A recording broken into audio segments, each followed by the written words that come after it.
We are here for game number 1 on the map of Waterfall, as spawning at the top right. We got our Blue Zerg playing for the team of Kaiji Gaming. He is from Korea. It is Solar.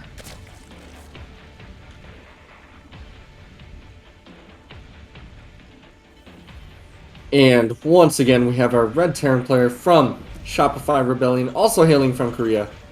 It is Byun.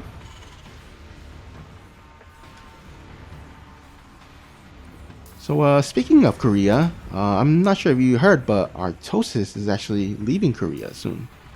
Right, I did hear.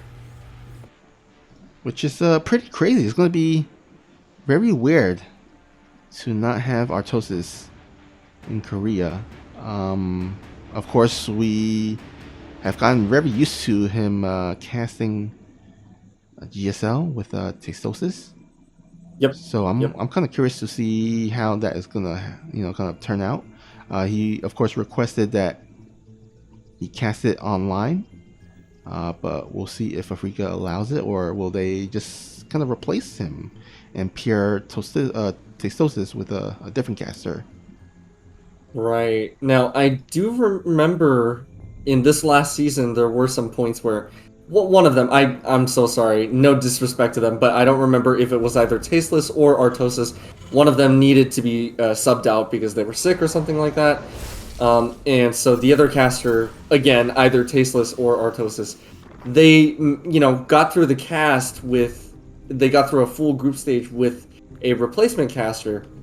And yeah, it just wasn't the same. Tastosis, they have the exact same sense of humor, so it's gonna be hard to to see how they get along with a replacement caster.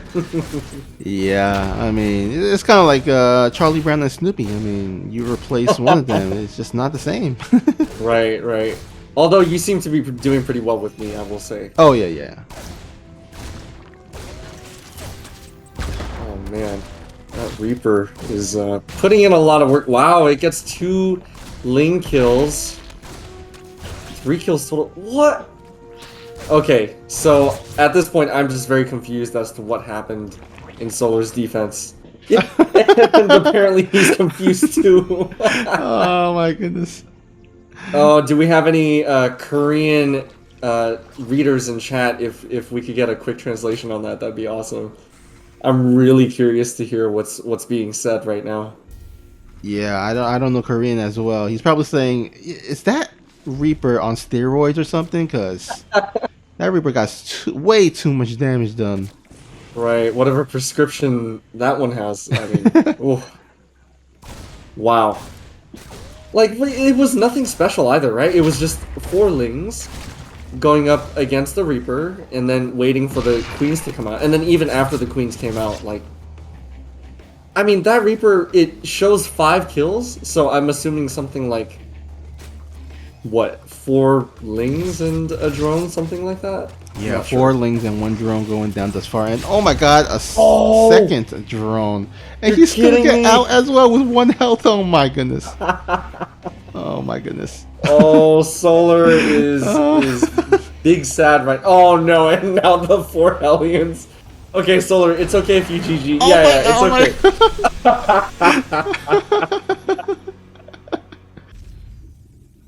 So as I said before, on the map of Waterfall, kind of reminded me of a TLC song.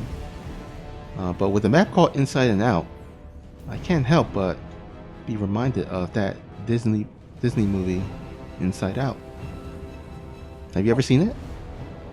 I have seen Inside Out. I used to be a big Pixar fan. I hear it's good, but I personally have never seen it. Oh, okay. Yeah, I'd recommend it for a nice chill movie night. That sounds pretty good. All right, I might have to watch that movie one night or something. Although I do plan on watching, because recently Doctor Strange, the sequel, Doctor Strange and the Multiverse of Madness, came out. So I gotta watch that. Right. Are you a big Marvel fan? Yep. I am in the definitely in the MCU universe. Got it. So what do you think of Phase 4? Or is it Stage 4, Phase 4? I forget what it's called. Like, Yeah. basically, what we're in now with all of the new TV shows and the new movies and whatnot. Well, what do you think of it? Would you recommend it? Yeah, I think there has been a lot of entertaining content. I know it's been maybe a bit mixed, but I think people are, because Phase 3 was like, the MCU was like on running very smoothly, a well-oiled machine, and Endgame was pretty much the climax of that whole entire saga. And I think people were like maybe expecting Phase 4 to continue that momentum, but it's kind of almost impossible to do so. And so I feel like the mixed reaction has been because of that. But for me, like, I didn't have that expectation of it continuing that momentum. So I'm pretty fine actually. I'm pretty good with Phase 4. I'm very much enjoying it. Got it.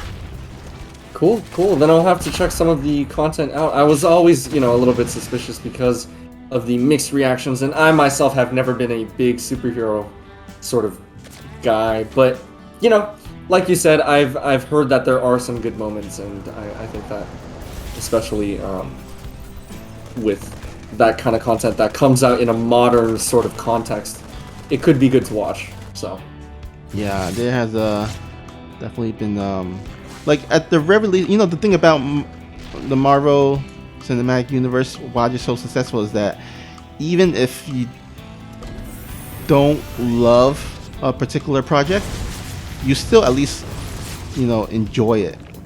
They're not like, all of them are not like outright like really bad. I guess some people may want to differ, but for the most part, you don't really like hate one of those projects. You might not like it as much or love it as much as some others, but I think they're all pretty entertaining. Right. That makes sense. Speaking of entertaining, I don't know if you caught that earlier. You probably did, but the first 4 Hellions did try to move in separately from the Reaper.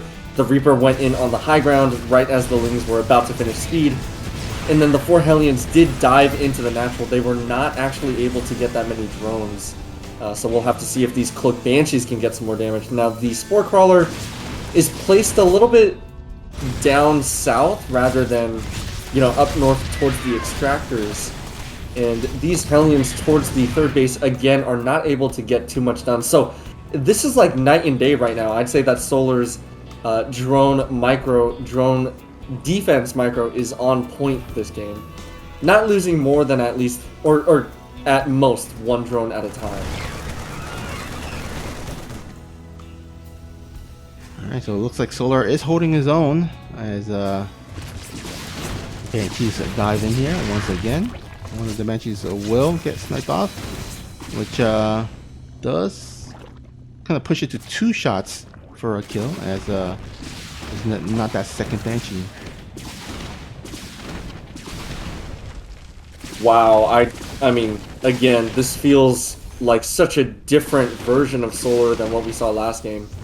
Last game, it felt like he was completely caught off guard and he was not able to recover. This game, it looks like he is handling every single harass opportunity almost perfectly, losing at most 1 drone. Yeah, I think it's might be one of those situations where it might not be the worst thing for Solar to lose so decisively in that game 1, because that means that there's a potential for him to just like completely just bounce back. Right. Because sometimes, like when I watch the NBA, so there are those games where it's either close and you either lose a close game or you lose a game very decisively, like lose by like a one-sided game. Yeah, one-sided game, and usually the one-sided game is actually a better loss compared to the very close loss, because you feel like you invested so much energy and you just Yeah. barely, and it's kind of mentally devastating. But if Right. it's just Right. like a one-sided game, it's like, okay, maybe it was just like a mistake, or I just wasn't mentally there for a game. Let Sure. me go ahead and completely bounce back, because this second game is going to Reset. be basically a big reset. Right. Right. Whereas if you played like a 40-minute long macro game, for example, here, and then you're unable to break your opponent, or they just slowly make a huge comeback against you, that could be very devastating. So I definitely see your analogy.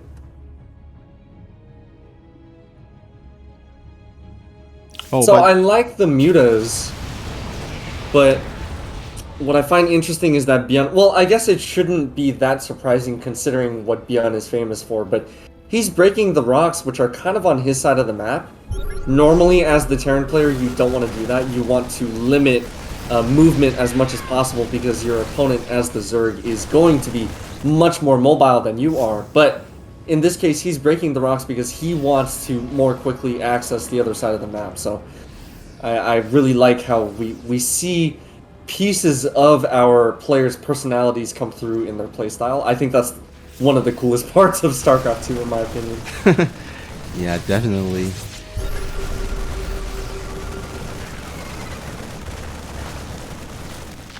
So this is a pretty dedicated push. The mutas are going to come into the 4th base location, and are they just... Yeah, they will pick off some SCVs. There are a lot of banelings for Rogue as well, so it looks like there's going to be a little bit of a stalemate for now. It looks like Byun does want to continue moving up, so he might want to start some sort of raid push. But on the other hand, he already has Thors back at home, going to be able to at least ward away the mutas from the natural base for now. Nice little pickup, preventing most of those Marines from dying. Oh, apologies, Tenny-san. We will have a game heart for the next game, so we'll make sure that happens. But it looks like Byun, I don't think he's going to push on further. Yeah, it looks like he's going to retreat, because I think Solar just had so much time to build up for a Ling Bangling kind of army there to defend. And really, Solar didn't really need to bring his mutas back, but just wanted to make sure. And now that he knows that there is no incoming attack, he's going to go ahead and once again harass with those pesky mutas. Yeah, I like this move a lot. Coming in from the side into the main base. Now, that Thor, wow. What kind of response time is that? Can you imagine? Just, Snoopy, just imagine for me, okay? You don't even have to be a Zerg, okay? You could be a normal Terran. You could be a medevac pilot. You come in, you start dropping, and literally within 1.5 seconds, this giant hulking mech drops out of the opponent's medevac and starts blasting away, and you're thinking to yourself, like, what happened? I thought that I was being stealthy. Oh my god, okay. I'm living vicariously through Solar right now, so I'm just very, very disappointed in or not disappointed, I'm like overly impressed by Byun's reaction time. That's a lot of mutas going down. I think a lot of people sometimes wish that police responses would be that fast.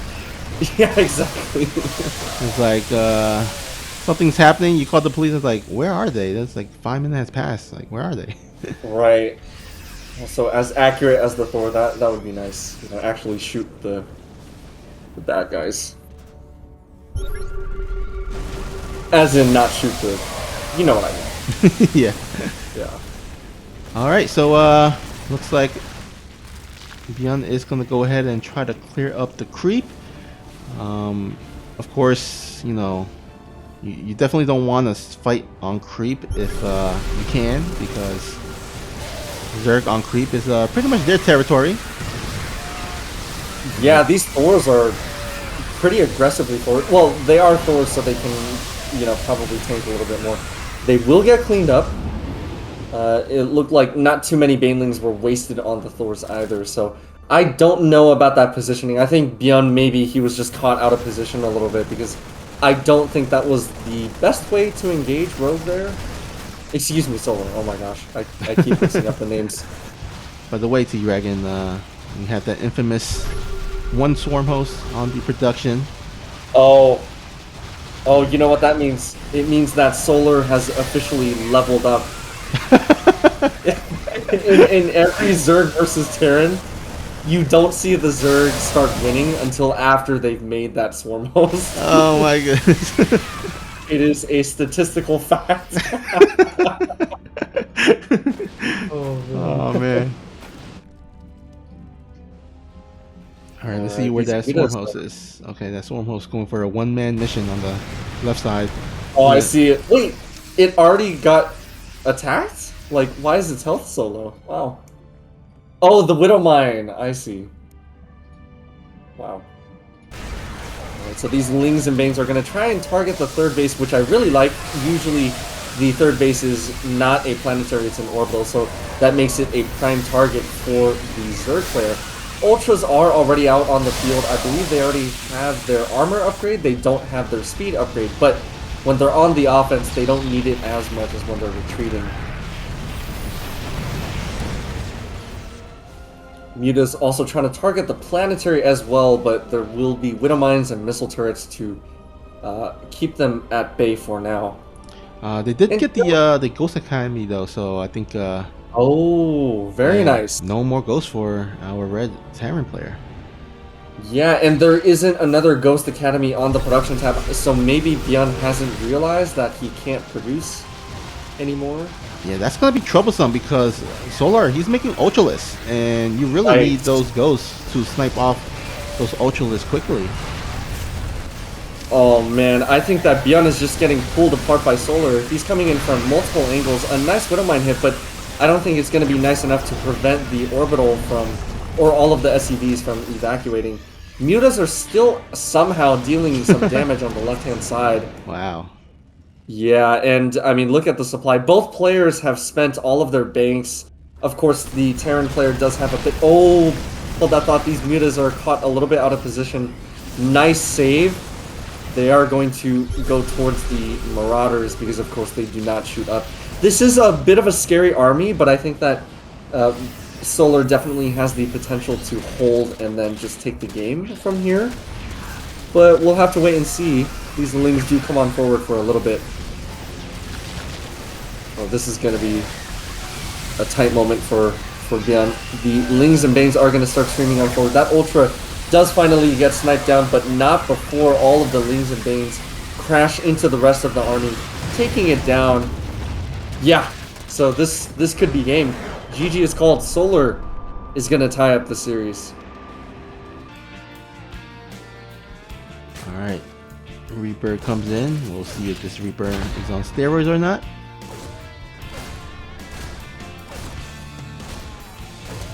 So far, it does not look like it's...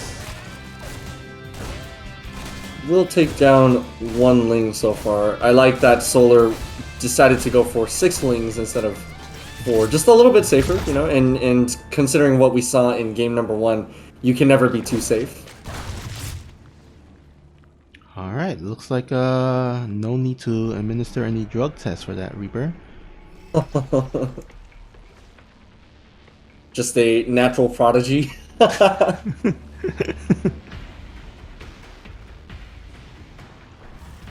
So, I've seen this a few times where the Terran goes for a reactor on the barracks, but then they keep it on there and then they produce Marines in addition to Hellions. I suspect this could be a drop that we're going to see coming up. Is that what's going on? Yeah, it's definitely possible. I mean, he does have that starport, which, I mean, the idea is that you drop Marines into the main or into the natural, and then, well, ideally the main, I think, and then the Hellions can kind of run or roll on by into the natural while the Zerg is distracted into the main base. So, right. I mean, because if the Queen is there to block off the entryway into the natural, then the Hellions can't really run by. So you need that little bit of distraction to kind of pull the Queens, right, away from the natural. Yeah, yeah. Oh, and I like this switch. Moving all of the buildings around such that the tech lab goes onto the starport. So Byun really favoring his Cloak Banshees uh, pretty much in multiple series today. Wow, look at that! Even going for a quick armory. So this is going to be a Marine drop slash Hellion run by into what looks to be Cloak Banshee plus Hellbats. Is that what we're seeing here? Yeah, looks like so. Which is kind of like a Byun kind of opening to do, I would say. Yeah. Very much like Byun. It seems. Well, I'm not too sure, but it feels like it's on the more aggressive side, I would say, right? Yeah, it's definitely.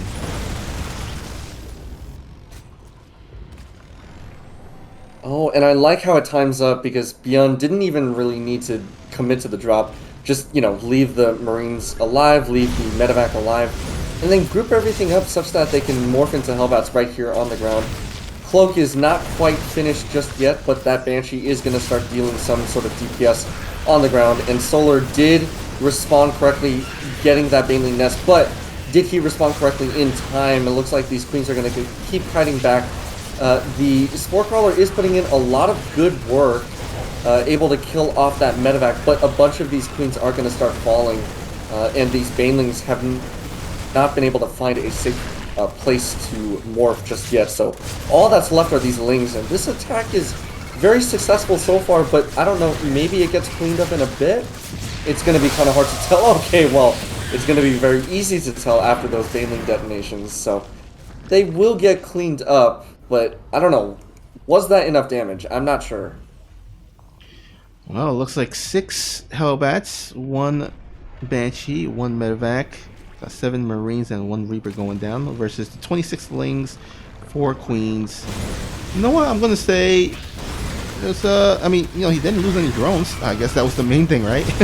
Yeah. Lost a lot of Lings, but, and also, 4 Queens, but they're only minerals, so not the worst loss, I would say.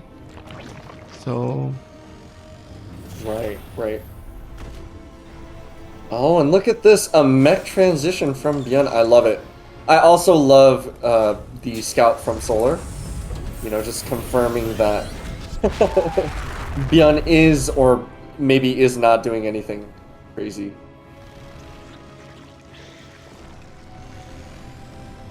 And it's always a treat to see a mech game in a TVZ. Yeah, at this high of a level, it's just so rare to see it. So I agree. It's definitely something special to watch. And I think it's pretty interesting because Byun, he's not really known as a mech player, right? I mean, he's kind of excelled throughout his whole career with bow units or with tank marine, something like that. Right. To see Byun add in this kind of mech play kind of tells me that Byun is kind of experimenting. Like, he's been stuck a little bit for a while in terms of results, right? And he hasn't really won any major tournaments as of late in the past maybe year or two. So he's kind of like changing it up because if you just like stick with the same thing, the same tactic, and it has not resulted in any wins in terms of major tournament wins, you want to start changing it up and experimenting with other builds. Right. No, that makes a lot of sense, but unfortunately I don't think it's going to be enough for him to take this series in particular. He is losing way too many SCVs to be justified. Now, granted, some of these mutas are going to get clipped on their way out, but 14 SCVs, that's a pretty significant amount at this stage in the game. If you lose 14 SCVs in the late game, that's not nearly as impactful because you have 4 to 5 orbital, or 3 to 4 orbitals that can drop mules for days, but that is not going to be the case here.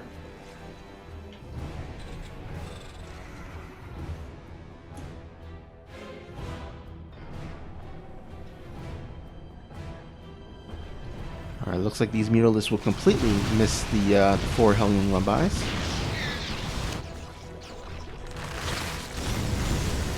Okay, so now Solar does see with the 4 Hellions that there is Blue Flame.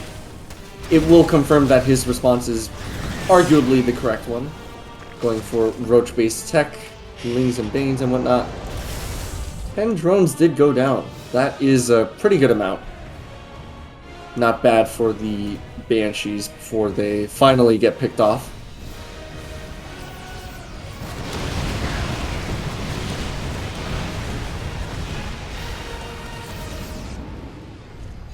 Once again, pretty good medevac pickup micro from Byun, making sure that the Thors are picked up and dropped off on time to handle those mutalisks.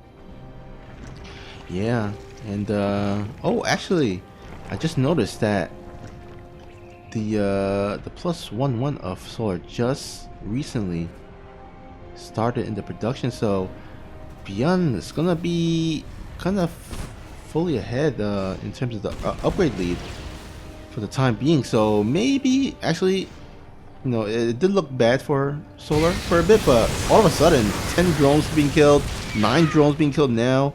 I mean, Ooh. I think Byun actually might have a still solid chance.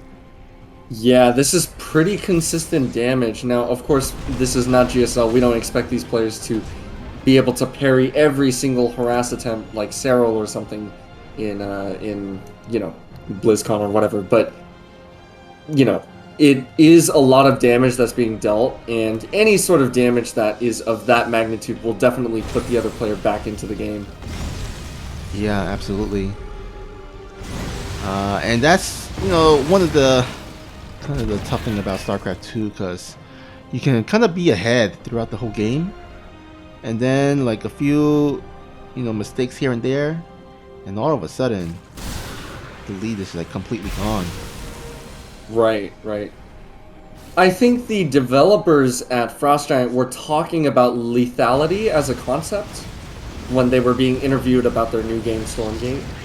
How they were saying they wanted the lethality of the game to be lower, more reminiscent of something like not World of Warcraft, Warcraft 3, excuse me, where, you know, units, they fight for a lot longer, they don't die as quickly, that kind of thing. Because you're right, just as you said, Snoopy, in this game, in StarCraft 2, I mean, you look away for literally half a second or even less than that, and all of a sudden your units are gone because they just got killed. Yeah, I actually like that. I mean, making the game much more like Brood War instead of StarCraft 2. I think Frost Giant, you know, has kind of that particular mindset in mind. Oh, look at this Thor drop micro. Oh man, these Thors are able to take out all of the anti-air except for the Queen, so they are in fact going to be able to survive with the help of the medevacs boosting up into the main base at the same time as this huge siege tank Thor and Hellbat base 2-2 mech push. This is amazing right now. Oh, but look at that, the Banelings roll on so far forward that they do catch all of those Hellbats. The Roach Ravager is going to be enough to clean up the rest of this army, so that push, oh man, it looked so strong for just a second, but I don't know, it feels like Byun is maybe trying to force some sort of mobility out of it that just simply does not exist for these army units. Oh my god, will this hatchery go down? The transfuse? Oh, the transfuse saved it. Oh, no way. The hatchery is gonna live, both Thors are gonna go down, and that medevac is gonna limp on home.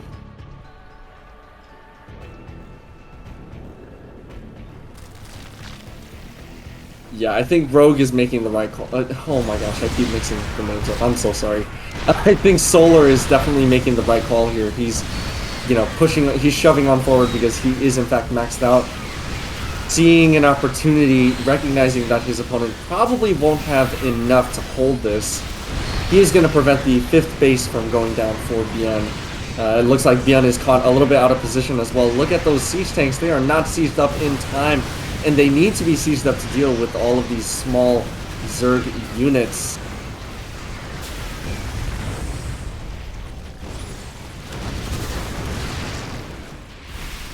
Oh, man. I think Solar might just want to make sure not to overextend, because I mean these Ravagers are kind of flimsy. Yeah, flimsy, very squishy. Right, right. Oh man, all of those mules being dropped just to repair the building planetary. I love it.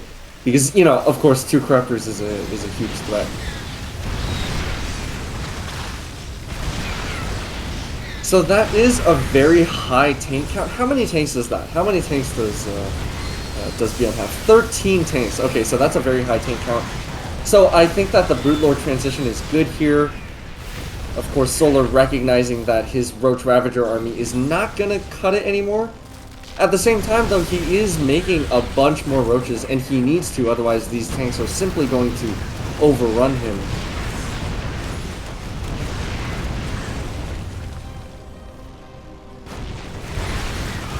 Alright, looks like Solar wants to engage before the tanks are siege here. And, yeah, he just... Oh, wait, actually... Let's see here. How many Roaches he has? 19 Roaches or so? Oh, man. This is going to be close. Yeah. Yeah. I love that we have that same thought. But yeah, it looks like he will be able to push back most of that army for now. A little bit of an overkill on that tank just to guarantee that that tank does, in fact, get killed off. But yeah, I think it's nice to have the Greater Spire, but I totally understand why Solar had to keep going for this tech. It's because the army was right on top of him.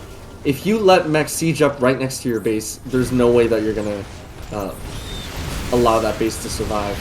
Good Biles forcing a little bit of movement out, but the thing is, Byun has sort of remade an army that is Cyclone based. So this is one of the many powers of mech where you can easily switch between compositions, and it forces your opponent to become the responsive player rather than the proactive player. Yeah, I mean, Cyclone, Hellion / Hellbats are quite annoying to play against. You need like that Infestor to like kind of bungle them and lock them down. Exactly. And right now, Solar I do still like Solar's position, but I'm afraid that if this game continues, that he's not transitioning into anything else, it seems. Yeah, exactly. Now he will finally take care of all of these Cyclones, but yeah, it looks like it will cost him quite a lot. Some Banelings even detonating on those Cyclones. Now we do see one Viper on the production tab. I do like that move a lot. Vipers are, of course, an excellent unit to have. Like, imagine if that Viper was here already. Could, you know, yoink some tanks. It could Blinding Cloud on other tanks. But instead, Solar is kind of, I don't know, he's really trying hard to play to the strengths of the Ravager Lingbane, which is good. You know, it's a very cheap mobile army, so you want to take advantage of that. But look at that. All of a sudden, he has no bank, so he has tech paths that he cannot afford anymore. Back to my earlier point that he did have the Greater Spire, but simply didn't have the time or the resources, gas-wise, to afford it. Ah, man. Despite everything that has gone on, you know, I do like that Solar has been very, very aggressive. He's been attacking at multiple areas. Right. And it has kind of kept Byun in check.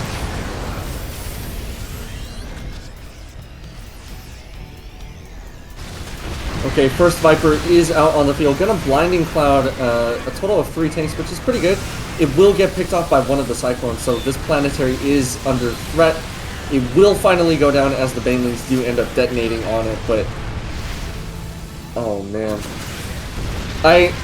Snoopy, I don't know who wins this game.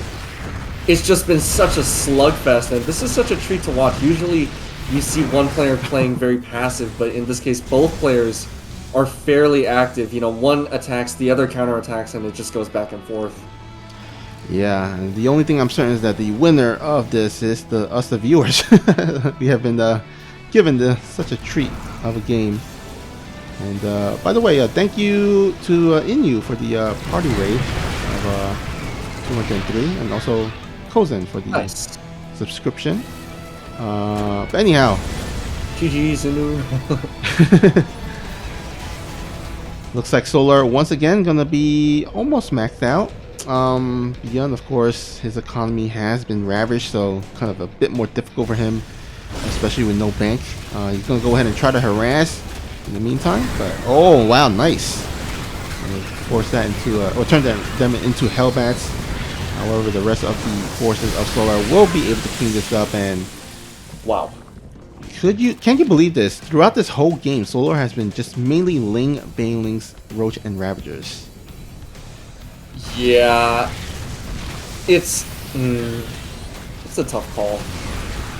If I were Solar, or well, see, it's just so difficult to tell because you need to keep up the pressure with this style, but at the same time, after a while, the style is not going to be enough. Well, hold that thought because these Ravagers are starting to break through finally this line.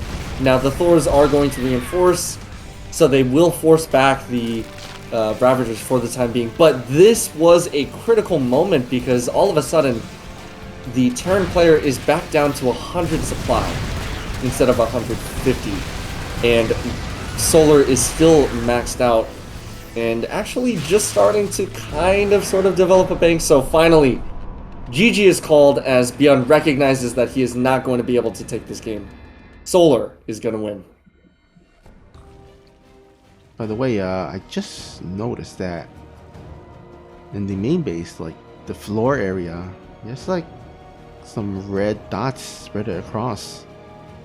And either it's a very bad paint job or a lot of people or units died in a past life. And those are blood on the ground or blood stains on the ground. Oh, I see. I don't know. What do you think they are? I think it's just ketchup. 100%. Yep. Let's go. Let's go with that theory. It's ketchup. Yeah. A much more wholesome alternative. Yeah. All right. All eyes on this Reaper now. Is it gonna get any kills? I mean, ever since game 1, I've just been fixated on this. Yeah. Looks like so far, no kills. It looks like Byun, or sorry, Solar, has learned his lesson after that very poor handling of the Reaper harass in game 1. He has kind of put his foot on the ground and said, no way am I going to be suffering another horrible loss like that due to a Reaper. A single Reaper. So, what I would like to sort of look into, and I'll do this on my own time, is to figure out the rush distance of that first map. I believe it was Waterfall? Yeah, the first map was Waterfall, where, of course, Byun had that excellent luck with the... Or not luck, but he just had that excellent game with the Reaper, and then, of course, the 4 Hellion follow-up. I want to check the rush distance on that map, because I get what Solar is saying, you know, maybe he was caught off guard. But at the same time, it really did not feel that abnormal. It didn't feel imbalanced, for example. It just felt like a smaller map, maybe. Yeah, and you know, these pro players, and I guess even regular StarCraft 2 players, got to keep this in mind about the rush distance on different maps, because that's going to dictate kind of the possibilities. You know, you can, in a shorter map like that, you got to be aware of any early game cheeses, especially coming from going against a Zerg player. Right. So yeah, that's something to definitely keep in mind going forward here. So it looks like Byun is going to take advantage of the large main base. You know, just sort of preventing the scouting from the Overlord, and he's going to go for a quick Hellbat drop, it looks like. These 4 Hellions will be dropping into the main base, and I think they'll be morphing pretty soon. Actually, I'm not too sure. Well, he does have the armory, so yeah, he could have definitely turned into Hellbats there. But I guess he doesn't want to reveal his hand, maybe? Right, because of the additional Hellions coming over to the 3rd base location, as well as the Liberator, which is actually going to be a pretty significant army. Yeah, it could help zone out the queens, but there's only one Liberator, so it's not as scary. But that's something Right. to definitely be aware about. Looks like the Liberator gonna be passing on by as the Hellion drop commences into the main base. So far, no drones going down. Solar has handled this Wow. just flawlessly. Yeah, even keeping that queen alive with transfuses as the Liberator is used up. Now, the Liberator is going to target fire onto a handful of drones, but it is definitely not going to be enough to justify a lot of the decisions that Byun has made in this game. Solar floating just a little bit, preoccupied by the, heavy micro in this early game phase. Byun again going for yet another medevac drop. So I like this, right? When you have something that is successful, or if you have something that has failed repeatedly, there is no harm in going for it again in StarCraft, as long as the other player, hasn't set up an excessive amount of static defense for it. There is definitely no harm in trying it again, because you never know when that piece of your opponent's armor is actually going to be opened up and turned into a weakness. Yeah, it's kind of the point of I guess that's like almost like the playstyle of Byun. Like even if he doesn't find any damage with his first initial push, he would just keep on repeating it until he finds the damage that he's looking for. Oh wow. Yeah, to be fair, he does need some sort of damage. I mean, it's already 7 minutes and his third command center isn't even done yet. Right. So he is trying to find some sort of damage with this next push. I believe this is his +1 push. So it will be Stim +1 and Combat Shield. At the same time, he did scout out the Spire with his Hellion drop. And as most StarCraft players know, the best way to scout is by, of course, attacking. It sort of forces your opponent to tip a lot more of their hand. Now, these queens are going to be caught a little bit out of position. Byun is... he is being very aggressive with these bio units. Look at that. He's sieging on top of the creep. He does not care about where exactly he is in relation to the creep. It looks like he might have just broken through. The mutas are going to try to target down the siege tanks. Wow, look at that. Byun is actually going to tie up the series. So we are going to a game number 5. I'm excited that this series has been as close as it has been, especially since Byun was 2-0 in the previous series, while Solar was 0-2. So it seemed like Byun was going to take this and end up with a 3-0, while Solar ends up with a 0-3, which could definitely happen still, but I didn't expect it to kind of be as close as this. Let's go ahead and get into the game, because something's happening on the map. Spawn here at the top right, it is Solar. And spawning in the bottom left, but definitely not building in the bottom left, it is from Shopify Rebellion, once again, Byun. Oh my gosh, that SCB. Just keep it on the left side. Keep it on the left side. Don't let it. Yep. Good building micro. Excellent building micro. Oh, this is no way. Oh man, like there is. Okay, StarCraft 2 Legacy of the Void, as it is right now, most players would agree it is 99.6% not random. 0.3 to 0.4% of the game that is random is that. It's exactly that. It's the SCV building movement. yeah. And this is like the one game where it actually kind of matters.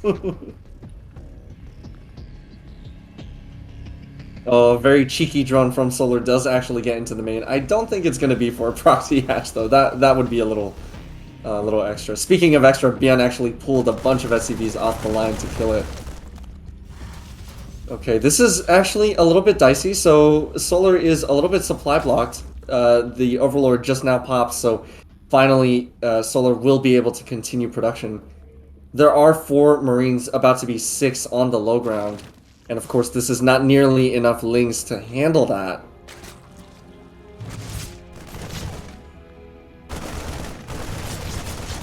Alright, looks like with the 2 queens, he should be able to deflect this. But yeah, Nice pullback on the low health queen. Yeah, you might want to go ahead and start making some more Lings. Ooh, yeah, already that's a pretty big loss, right? Not just because it's 150 minerals, but because the early game queens are essential to things like injects and creep spread, which, you know, the more you delay them, the worse off you are. Look at that, an SCV joining the fight. Wow, okay. Wow, that brave little SCV. Although, to be fair, in the lore, they are, like, I don't know, 10-foot tall mechs or something like that. I don't know the exact specifications, but they're much taller than a Marine, I think.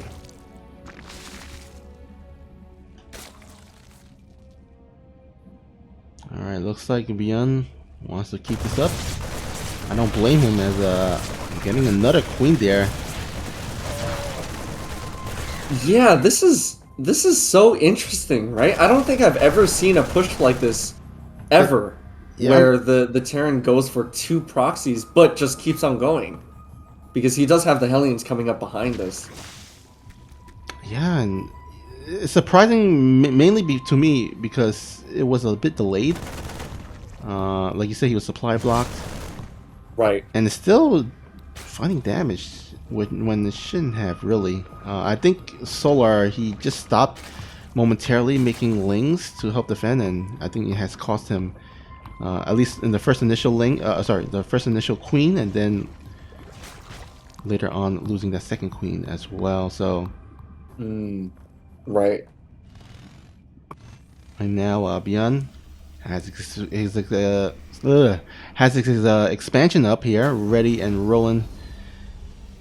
And I'm liking Byun's position. I mean, the 2 racks there, though, gonna be delayed in terms of production. But hey, he has gone mech in the previous game, so maybe he can go for another mech game. That would be pretty cool. Yeah. Although, as I say that, looks like the racks finally will be able to land here. Yeah, okay, so it is going to be a transition back into the standard bio, but definitely not without a very spicy early game. Oh. Looks like Solar is also going to spice things up, going for 2 base Spire. I'm so sorry, I didn't even notice that layer was building, and then now all of a sudden we're at a Spire tech, so... No, I'm with you. I just realized that as well. Right. I just glanced like, over. Hey, that's not a Spore Crawler.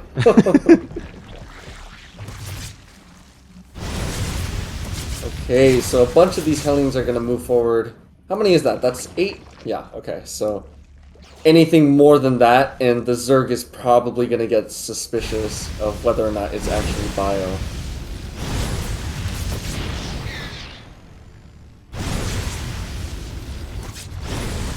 Oh, Byun. Look, he's so cheeky while he's trying to get as much damage as possible. Not only on the Queen, but on the Hatchery. Oh, man. Oh, man. Is he and look at this, now the Marines. Yeah, is he actually going to force a cancel on this? That would be so horrible for... Oh, he does. He gets the cancel. Oh, man. Solar back to 2 bases. He's going to have to make magic with these Mutalisks. Yeah, luckily enough, the Lings are going to be able to flank from behind. Queens are still in front, dealing a decent amount of damage. A lot of those Lings are going to get roasted, but they will take care of the majority of those Marines, meaning that the Mutas are going to have map control. Man, these Mutalisks gonna have to kill a lot of SCVs or something. Oh, yeah. They're going to need to do a lot of damage. Yeah. Or, at the very least, they need to keep the tank push back at home. It looks like Byun is, in fact, going to head on home to deal with the Mutas. Oh, that's And big. basically, Oh. yeah, Solar needs to keep this up long enough such that he can buy himself enough time. Actually, it looks Oh, like there- Byun. Yeah, Byun has changed his mind. He's going to go forward. So a little Yeah. bit indecisive there from Byun. That's going to buy him, you know, Solar extra couple of seconds. I mean, at this point, if I was Solar, I would just go for the base trade. I mean, Probably. you cannot head into a 1v1 fight with that army. Yeah. And it looks like Byun knows it too. He's going to siege right on top of the creep. He knows that his opponent is probably going to be weak, given that he had a very limited economy. And we've been here already today, where Byun is able to target fire slow banelings. Looks like he doesn't need to, as he will be able to hide behind the... Oh, my bad. I was about to say he could hide behind the tanks, but he just got cleaned up. What? Wow, that was an impressive hold, I gotta say. Wow, that looks scary. You know what? Byun hit an anti-timing. His 1-1 and combat shield only finished just now. Oh, wow. Oh, that might have cost him the game. He must have been caught off guard by the mutas, so he was not fully aware of the timings. Or maybe he just wanted to go a little bit early, was a little bit too trigger happy, because now this is starting to resemble a more standard, well, not that standard, but like more so than earlier, a standard game between the two. Byun, of course, does have a very strong eco. Poor Mule is not mining on the mineral patch, but that's okay. All right, so let's take a look at the game. I mean, Byun is still in it. I mean, he's got 3 bases to the 3 bases of Solar. He's ahead in the worker count. He got the 1-1 upgrade, whereas Solar is just starting his 1-1. So, you know, despite all that cleanup by Solar, I mean, I do like Byun's position still. But, you know, Solar did, you know, buy himself another life, despite him not having 9 lives like a cat. But he was on the brink of being broken there, and but an impressive hold nonetheless, and the game continues on. Yeah, it's going to be interesting to see who comes out on top. I think that with this next push, it's going to be pretty decisive. It has the potential to be decisive, of course, you know, when the supplies are so close. I don't know, it really could go either way. You know, maybe the Banelings get a very, very good connection, or Byun, being Byun, is able to micro away from the Banelings and take care of them all before they get on top of him.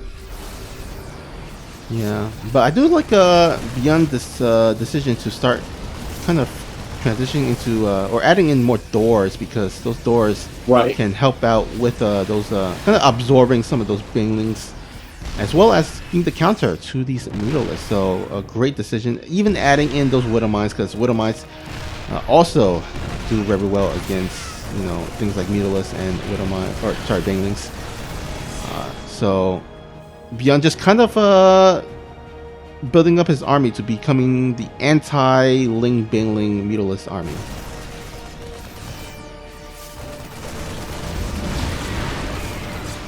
I love that siege position. That is such a nice position in range of the extractor. Gonna prevent some of that gas mining from Solar. And of course, he needs a lot of gas to sustain the Banes and the Mutas. He has a little bit in reserve for now, but you know, once that first wave is taken care of, then what happens?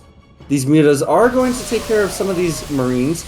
Not enough of them were in the front lines to be able to hold their own, but a massive Ling Bane counterattack is going to pick off a lot of the reinforcements.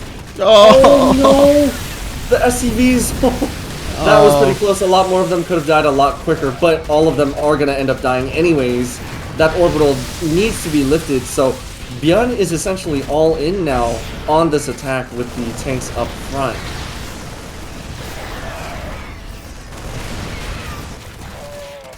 Yeah, this pretty much is it for Byun. No way, man. This is so surprising. I mean, only a couple minutes ago, Byun looked like he was going to close out the game, but man, Solar has done it. He has won this game number 5.